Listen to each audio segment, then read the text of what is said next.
કુપોષિત બાળકો અંગે કોંગ્રેસ ધારાસભ્ય વિમલ ચુડાસમાનું નિવેદન સામે આવ્યું। ગીર સોમનાથ અને જૂનાગઢ જિલ્લાના હજારો બાળકો કુપોષણથી પીડાય છે।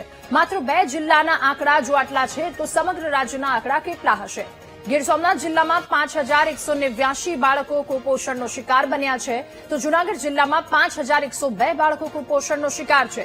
ગીર સોમનાથની વાત કરીએ તો 1952 કુપોષિત બાળકોની સંખ્યા ઘટી અને જૂનાગઢમાં 555 કુપોષિત બાળકોની સંખ્યા ઘટી છે।